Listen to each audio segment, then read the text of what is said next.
Hello, everybody. Good morning, afternoon, evening, from wherever you may be joining us from. We are thrilled to have you here for our sneak peek of the CBDC, Central Bank Digital Currency panel that we'll be hosting at the Banknote Conference. And it's not an optical illusion. I'm here with Jamiel in person in the same room. Everybody brace yourselves. We're actually at the hotel where we'll be holding the event, checking things out and doing a little planning. So that's where we are. So we really hope you'll join us for the full panel, and we can talk a little bit more about that later. That'll be happening at the conference. But to get us going, we only have a short amount of time here. I want to turn it over to Jim Narron at the Philadelphia Federal Reserve Bank. He's the first vice president there. So Jim, I turn it to you to have a great discussion today on central bank digital currency. Shaun, thanks for that great introduction, and thanks to our audience for joining us today. This is just a sneak preview of the panel that we're going to have at the upcoming conference. So we wanted to use this as a little teaser to some great events that you're going to see at the conference. So we thought to get started, we would just introduce you to our panelists, or have them introduce themselves. And I'll call a little bit of an audible here. Shaun, since Jamiel's there with you, let's start with Jamiel. Jamiel, do you want to introduce yourself to our audience real quick? Yes, sure. Thank you, Jim. Yes, my name is Jamiel. I'm based in New York. I have 30 plus years of experience in fintech and banking. I run and I'm the founder of the CBDC think tank, which is a group of academics, researchers, and people interested in the space. We advise different central banks, help them with research, and do lots of events around central banks, specifically around educating and disseminating information. I'm also an author. I wrote a book on Corda. I'm writing another book on decentralized finance. I'm a professor at Columbia Business School at NYU and CUNY. I teach blockchain, AI, and machine learning topics, both technical and non-technical. Coder, father, and I'm very excited to be here. Jamiel, thanks for that. And for our audience, if you haven't had a chance to check out the CBDC think tank, it's a great resource for you out there. I encourage you to go out and check it out. Maybe next we'll go to an old friend and good colleague of mine, Ezechiel Copic. Zeke, do you want to go next? Sure. Thanks, Jim, and thanks, Shaun, for inviting me. So my name is Ezechiel Copic, or Zeke for short. If anyone out there wants to get lazy, it's fine with me. So I work for a company called cLabs, and we develop the Celo protocol, the blockchain protocol. And my job there really is to work with central banks and focus on public sector research and development. As Jim mentioned before, we both work together, although not directly. But I used to work at the Federal Reserve Bank of New York for many years, focused more on treasury issues and foreign reserves management and things like that. But now working at cLabs, we're focused on trying to sort of imagine the future of digital currencies. And of course, as you can imagine, central bank digital currencies certainly play a big role in that. So I'm excited for this, excited to have a live event, excited to see all of you in person, and looking forward to this discussion. Thanks. Thanks, Zeke. And I've really enjoyed working with Zeke on some issues related to central bank currency around the velocity of money. So Zeke, thanks for joining us today.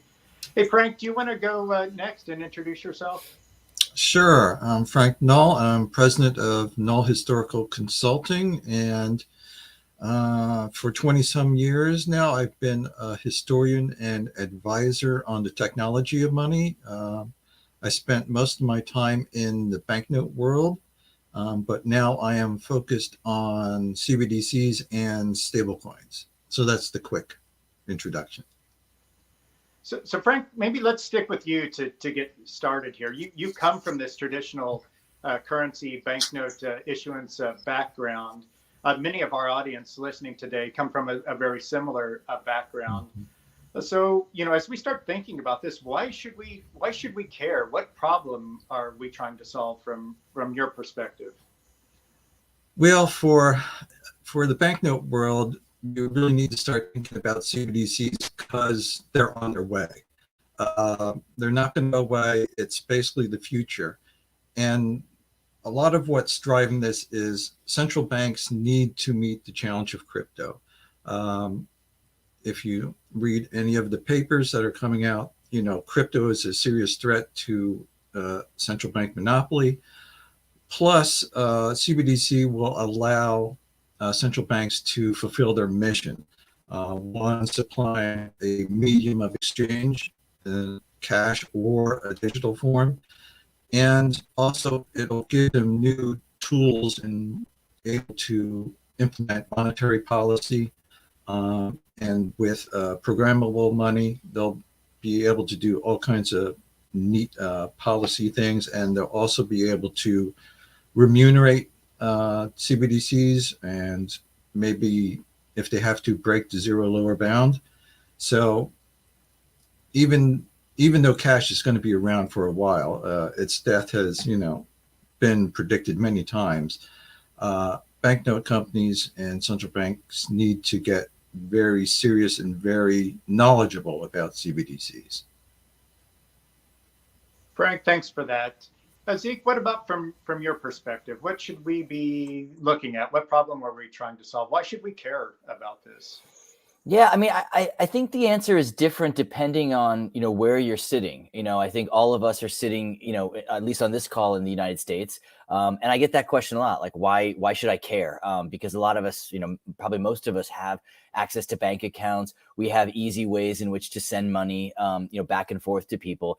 And so the reason why we should care might be different in the US than in other parts of the world, right? And I think that, right now, at least, the focus, especially in a lot of the people that I talk to in the crypto community, is really trying to solve the issues that a lot of people who are unbanked or underbanked around the world are having, and trying to bring some of those same financial services, some of those same tools to them that, banks, because of their overhead, it doesn't really make sense for them to worry about, sort of micro lending, and, that might be just like a couple of dollars. Or micro insurance of crops for like $5 or something. And so, but with crypto and with the digital currency technology, those are problems that we can work to solve. As it relates to the US, I mean, I think clearly, as Frank mentioned, we're all going digital. Most of us use our phones. And so I think, for central banks, we really need to start thinking about meeting people where they are here. At some point, we're all going to just be using our phones and be using digital money. And so the central bank certainly needs to start to think about how they interact with that. But I think at least in the first iteration, it's really about solving those issues for the people who, aren't really part of the traditional financial system, because quite frankly, the business model of the traditional financial system really isn't designed to kind of meet them. And so I think those are the problems, at least those are the problems that we're working on right now. Jamiel, how about you? What's your perspective on this? Yeah, I mean, this is a topic that we're going to cover at the conference in the CBDC think tank workshop. But I'm an entrepreneur. I'm also an academic, and I get this question a lot. I look at it from an innovation point of view. There's going to be significant innovation in the coming years, and anybody in some of these traditional spaces, like the banknote space, there may be opportunities for them to find ways to innovate as well. So it's entirely possible that the paper world of currencies merges with the CBDC world. It's entirely possible for you to create a note that may have some implications with CBDCs. I think that's something that we're going to see down the road. And so purely from an innovation point of view and ways and market opportunity, business opportunities, I think what's happening in the CBDC space is going to be important to keep a tab on. If you're looking to pivot or add additional services or additional offerings, understanding what those opportunities might look like would be a strong reason to stay in touch with what's happening in the space.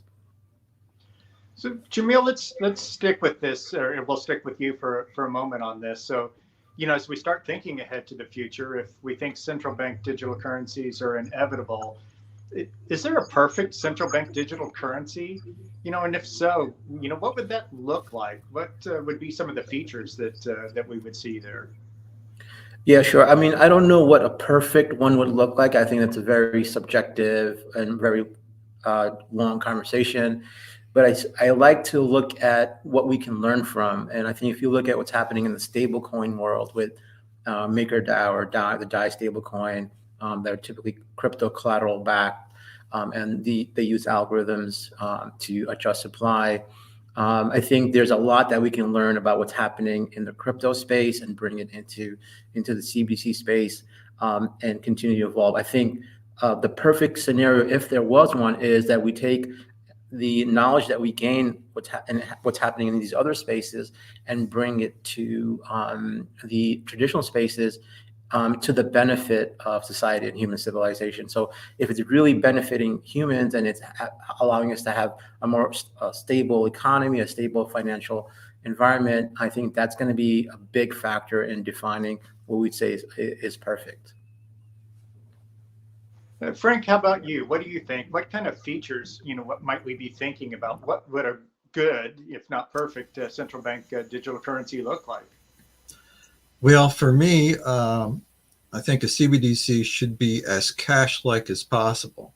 And that means it allows for private transactions, just like cash does these days. It works on a durable, user-friendly platform, again, as banknotes basically do. And it should be usable everywhere and all the time, including offline. And that's why I usually am looking forward to some kind of connected banknote component to a CBDC, kind of like Jamiel talked about, a banknote that can interact with the CBDC or serve as a platform for it. And given that, banknote is a very traditional, very well-known technology, it should be used, I think, as much as possible in the CBDC world, if only to allow for a smooth transition from one platform to another, and to allow people who are not crypto savvy to be able to interact with a CBDC. A banknote platform is perfect for that. Zeke, what do you think? Do you have any thoughts on this? What are some of the features, functionality that we ought to be thinking about for the future? Yeah, I mean, I agree with both Jamiel and Frank. Talking about things that important issues like privacy, interoperability, which is something I think that they all hinted at. I think probably the biggest thing too is user experience. At the end of the day, people didn't create cryptocurrencies just to create them just for the fun of it. I mean, they created them to solve a problem, and that's been working relatively well. But I think one of the issues that we're seeing now is it can be very hard, unless you're a crypto native, it can be really hard to really understand how to use these. And so I think, especially for a central bank digital currency, making something that's easy to use, making something that's mobile. A lot of currencies really are not really optimized for, say, a mobile phone. But everybody has, basically these days, everybody has a mobile phone. And so making something that is mobile and easy to basically to use, from your phone. At the end of the day, people don't really care about what the underlying technology is, as long as it's safe and it's secure, and that it's private, their transactions are private. And so I think those are probably going to be the biggest issues that we're going to focus on going forward. So Zeke, you've been working on this for a while, but the traditional business model out there. As you've started working on this, what surprised you the most about either cryptocurrencies, central bank digital currencies? Any surprises for you out there? Anything interesting that you've learned? Yeah, I mean, so as you know, like my background was always in central banks and in traditional finance. And, I think when I first started this, I didn't really understand, a lot of the concepts, especially around like meme cryptocurrencies and Dogecoin and all of those things. And I think that one thing we forget is that, this industry is relatively new. And, people are out here experimenting and trying different things. And a lot of times that means just them having fun. And I know that when we equate that with money, especially as central bankers, we get very nervous. And a lot of times this is, I think about when I was a kid and you had those toys, to build like cars and things like that, and a lot of kids who wanted to be engineers like loved that, right? And that's how they started. And I think for people, I would caution them to say like, look, we're just getting started in this. And, there might be some parts of this technology that you don't understand. There's certainly a lot of parts that I don't understand. And there might be some things that you don't really understand why they're popular or things like that. I think, that was the surprising thing for me. But at the end of the day, part of it is about learning and part of it's about growing. And so that's what we're doing, not only as an industry within, the crypto space, but I think that also applies, to the traditional sense. And I really would like to say, hopefully, that we just try to have more lines of communication, because I think from where I sit, one of the things I deal with is trying to be that bridge between, the crypto native space, which can be sometimes, fearful of government intervention and censorship and things like that. And sometimes for very good reason. And then also trying to bridge that with the central banking space, who can be afraid of fraudulent activity and things like that, of course. And I just want to make sure that we're, all meeting in a place of sort of sincerity and kind of coming at this with sort of open eyes and hopefully, recognizing that we're all in this to try and solve some real world problems, which at the end of the day is really just giving people access to financial services. And we're all trying to do the best we can and kind of go from there. Jamiel, how about you?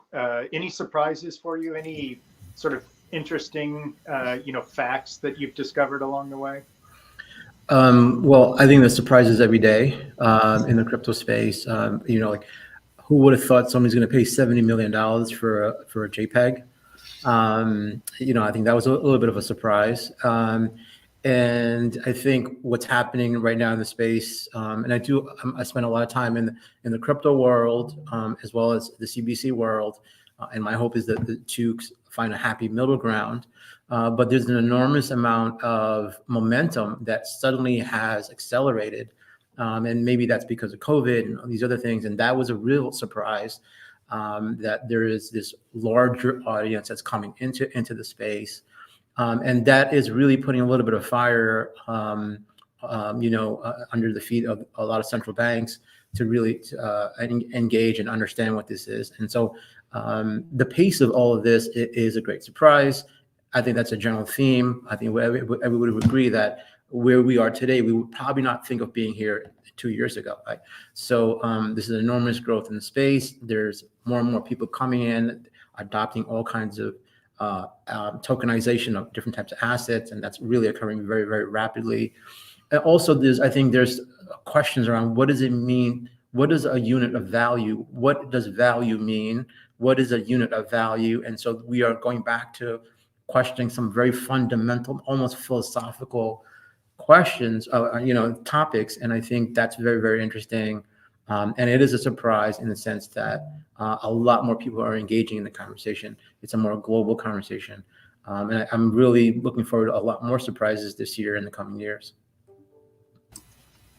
Some great points, Jamiel. Frank, what about you? Any surprises? Any sort of interesting things you've learned along the way? Well, for me, being in this monetary field for so long and being a historian, what struck me most was the massive explosion of interest, like Zeke and Jamiel have touched upon, over the past 5 years. And I was looking at some statistics I was digging up for a project I was working on. And if we go back to 2015, in that year, there were 8 papers written on CBDCs. And that was the year that the term central bank digital currency was coined. And there was one pilot project underway in Uruguay. Now, I did the addition for last year, well, actually 2020. 2021 was too big a project. In 2020, there were over 90 new papers written on CBDCs. So that's like a 11 or 12-fold increase. And there's now around 60 pilot projects going on, and some CBDCs, as people know, are being rolled out right now. So that's just amazing. It's getting very hard to keep current with what's going on in the field. There's so much being produced, and that's what really surprises me about this field. Frank, I absolutely hear you. Just trying to keep up with the new learning in this space. So, Frank, let's stick with you here. Again, a big chunk of our audience today, those viewing, listening, come from a traditional central bank issuance background. Are there things that you wish we either would do or wouldn't do either as issuers, central bankers, regulators in this space? Coming from the banknote field, what I see when I look at CBDCs is I want issuers and regulators, and this was mentioned before, I think by Zeke, you have to remember the user. When you're in banknote design, you're focusing on the user experience, user acceptance of the note, and that really needs to start filtering into thinking about CBDCs. And we need to remember there's a lot of non-crypto, non-tech people who will be encountering this, people who are used to banknote technology, they're comfortable with it, they know how it works. And how do we get CBDCs to kind of work in that same familiar, comfortable way? And we need to remember, again, there's a lot of people who are offline. There's internet deserts around the world, including in the US, where people just cannot connect to the internet on a regular or reliable basis. Some people don't have electricity on a reliable basis. And that all needs to be thought about, the offline component of CBDCs. And again, I think that's where banknote technology is perfect way to access CBDCs. So for me, it's always remember the user when you're doing these designs. Frank, that's a great reminder. Zeke, what about from your perspective? Are there things that you wish we wouldn't do as central bankers, issuers, regulators? Sure. I mean, I think, and going along with what Frank said, I mean, certainly remembering the user. And I think to take that a step further, and I don't think this is something that central banks are sort of, doing now in the sense of neglecting it. I think it's, first of all, there's just so much going on with CBDCs, right? It's a massive project. One thing I would remind people is, despite all the speed that we talk about, as Frank mentioned, back in 2015, hardly any interest, and now I can't keep track of all of the papers and all of the projects that are out there. But one thing I'd sort of caution is that, real CBDC, that's going to end up actually being in use is years away. I mean, this is like a project that's like 5 to 10 years. I mean, I know some countries are going faster than others, but I would caution that we still have time to think about these things, and I wouldn't rush into it because as Franklin mentions, there's so many things that we have to think about. And one of the biggest things I would just make sure that is on central banks' radar is this idea of interoperability. When you have cash and banknotes, you don't really have to worry about that in any major way, right? But when you are thinking about CBDC technology and what you're going to build on, and maybe Jamiel can talk about this a little bit more since he's really the coder and the engineer.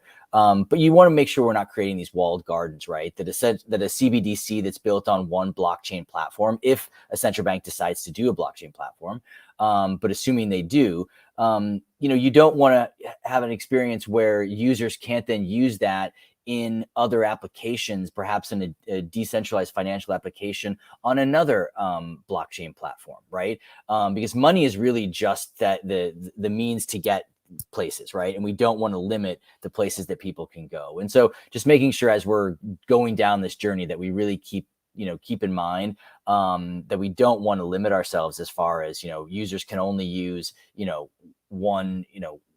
one blockchain versus another, right? It's sort of the idea of like, if you had an email service and I had Yahoo and you had Gmail, if I wasn't allowed to send you emails to your Gmail account, that would really be kind of pointless. And so we need to make sure that all of that is easy and sort of, interoperable. That email example is just a great analogy there.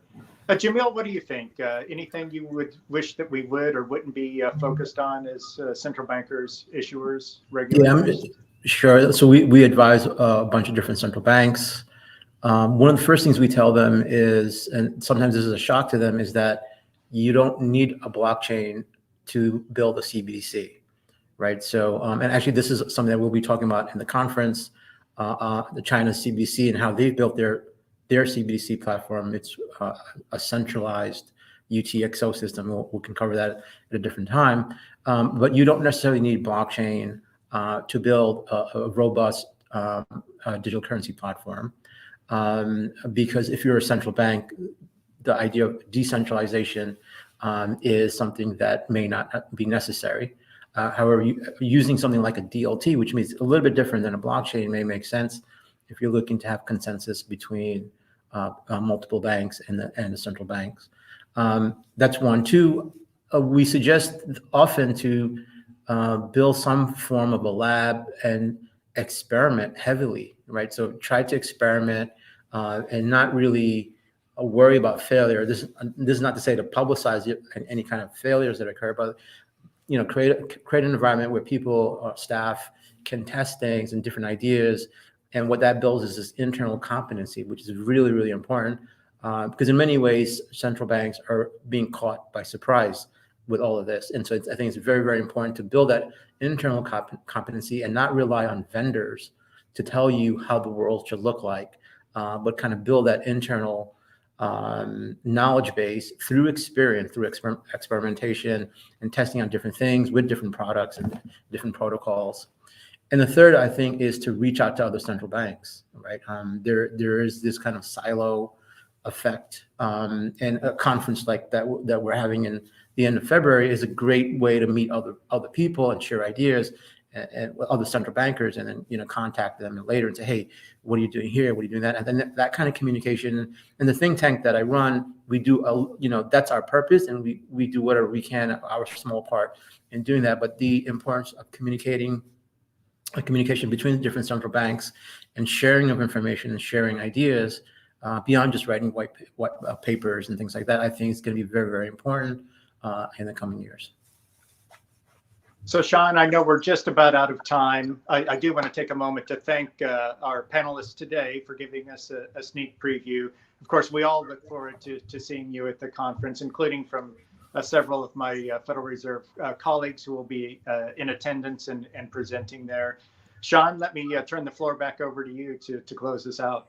Great. Thanks, Jim. And I'll echo your thanks to everybody on the panel. It was a great discussion. And as Jim and Jamiel and Zeke and Frank said, there's so much going on in this space. And with the past few years of not being able to get together, it's hard to disseminate all that information. There's a lot of papers, there's a lot of reading, a lot of summaries, a lot of online content. But as we know, the online, it's great like this to be able to get information out and start a dialogue, but it's really hard to network and dig into a example or share a success or share a failure even that might have occurred to learn from. So we're looking forward to doing that at the end of February. So thanks for joining us. We will have a fuller discussion with these folks and many more on a whole bunch of different topics at the Banknote and Currency Conference at the end of February 21 through 24 here at the Renaissance Hotel in DC.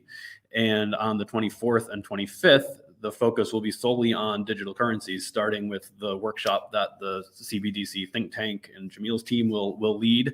We're looking really forward to that, to digging into like a lot of detail on CBDCs. So we're looking forward to that. And then on the Friday of that week, the 25th, digital currencies in general and the technical aspects and what's going on there. We'll touch on all the topics we talked about here: privacy, interoperability, inclusion, all sorts of topics on that day. So check it out. We'd love to see you here. It's time we get all back together and talk about this stuff. So I thank the panel and thank you all for listening. And we hope to see you all at the end of February and throughout the next year. Thanks. Thank you.